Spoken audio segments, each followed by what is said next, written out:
Hello. सुबह की प्यारी शुरुआत एक अच्छी सोच के साथ। Awareness and compassion is a की टू सक्सेस। जी हाँ, करुणा और दया या जागरूकता एक खुशी पाने का रास्ता है, क्योंकि ये वो चीजें हैं, ये वो दौलत हैं जो हमेशा आंतरिक और बाहरी हमें खुशी देती है। इससे सिर्फ हम बाहरी आवरण से ही खुश नहीं होते, हमारी सोल, हमारी आत्मा भी खुशी का अनुभव करती है।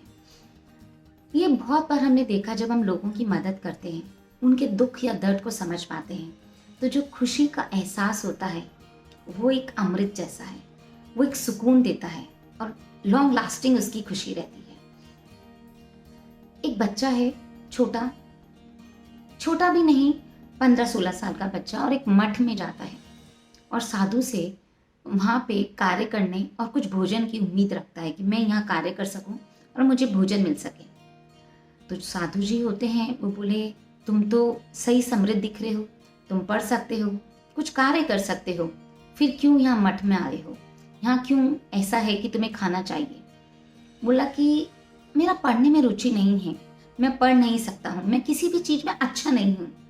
मैं सिर्फ ये जो घर के काम होते हैं, झाड़ू कटका, बर्तन साफ सफाई, मैं वो कार्य अच्छे से कर सकता हूँ और मैं वही कार्य यहाँ करूँगा। बस आप मुझे यहाँ रख लीजिए और भोजन दे दीजिएगा। तो साधु जी उसकी बात मान जाते हैं, बोले ठीक है, पर इसके लिए तुम्हें हमारे मठ में प्रवेश के लिए एक खेल खेलना पड़ेगा। तो वो सोचता है, क्या खेल, मैं तो किसी में भी अच्छा नहीं हूँ। तो साधु जी बोलते हैं, सोचो किसी चीज में तो तुम अच्छे होंगे, पढ़ाई में अच्छे नहीं हो, ठीक है, तुम बर्तन धोने में, घर के कार्य में हो, इसके अलावा तुम्हें कुछ आता है? वो थोड़ा जोर देता है, सोचता है, फिर लगता है हाँ, मैं शतरंज अच्छा खेलता हूँ, मैं चेस बहुत अच्छा खेल सकता हूँ। ठीक है, हम चेस खेलते हैं, जो जीतेगा वो विनर और जो हारेगा मैं उसकी नाक काट दूंगा। तो घबरा तो जाता है बच्चा, पर फिर भी खेलने को तैयार होता है, क्योंकि खाना खाना था, वहाँ रहना था। वो शतरंज की बाजी बिछाई जाती है, खेलने लगता है। जैसे गेम शुरू होता है, वो बच्चा बहुत नर्वस हो जाता है, डर जाता है, सहम जाता है कि क्या होगा। तो वो पूरा अपना ध्यान उस खेल पे नहीं दे पाता है। पर जैसे ही खेल की बाजी खत्म होने लग रही थी, कि वो लग रहा था कि मैं हार जाऊंगा, वो अचेत हो जाता है, वो जागृत हो जाता है, जागरूकता जगती है और वापस से गेम को बाजी पलट देता है और वो अपने गेम में जीत की तरफ बढ़ता है। क्योंकि जहाँ साधु जी जीत रहे थे, वहीं अचानक इसने अपनी जागरूकता दिखाई, अपना ध्यान आकर्षित किया शतरंज पे और अपने कदम जीत की तरफ बढ़ा दिए। अब थोड़ी ही देर थी कि वो 2 चांस चलता और शायद वो जीत जाता, पर जैसे ही उसको ये एहसास हुआ कि अगर वो जीत गया तो कुछ होने वाला नहीं है, सिर्फ उसकी नाक बचेगी। लेकिन गुरुजी, जो गुरुजी आज सबके लिए सम्मान्य हैं, आज सब लोगों को राह दिखाते हैं, अगर इनकी नाक कटी तो लोगों को बहुत फर्क पड़ेगा, बहुत नुकसान हो सकता है। तो जरूरी है यहाँ पे किसकी ज्यादा जरूरत है, किसकी अहमियत ज्यादा है। तो जीती हुई बाजी चला के हार जाता है, क्योंकि एक चेतना उसके मन में जगती है कि मेरा हारना और जीतना मैटर नहीं करता, पर गुरु जी का जीतना मैटर करता है, और वो चला के जीती बाजी हार जाता है। जैसे ही वो बाजी चलता है, गुरु जी समझ जाते हैं और वो सारी काटियों को हिला डालते हैं और बोलते हैं खेल खत्म, तुम जीत गए। ये देख के उसको बड़ा सरप्राइज होता है। गुरु जी बोलते हैं, तुम मठ के अंदर आ जाओ, तुम यहाँ पे रह सकते हो। तो गुरु जी से बोलते हैं, ऐसा क्यों, मैं तो हारा हूँ, मैं हार रहा था। बोले नहीं, ये कोई गेम मैंने तुम्हें खेलने के लिए नहीं बैठाया था कि मुझे तुम्हें देखना है कि तुम शतरंज कैसा खेलते हो। मुझे देखना था तुम्हारे जीवन के 2 सिद्धांत कैसे हैं, जागरूकता और करुणा।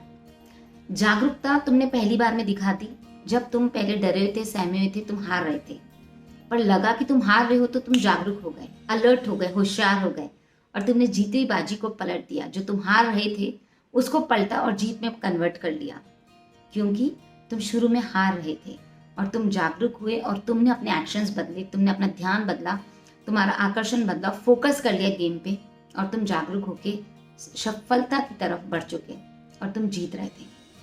पर जहां तुम्हारी जीत संभव हो चुकी थी, वहां तुमने जीत के भी हार स्वीकार ली, क्योंकि तुम्हें मेरा हारना पसंद नहीं था। तुमने करुणा दिखाई, तुमने खुद के अहंकार को दूर किया और मुझे जिताया। तो ये करुणा और दया की जो भावना है, वो हर किसी में नहीं होती।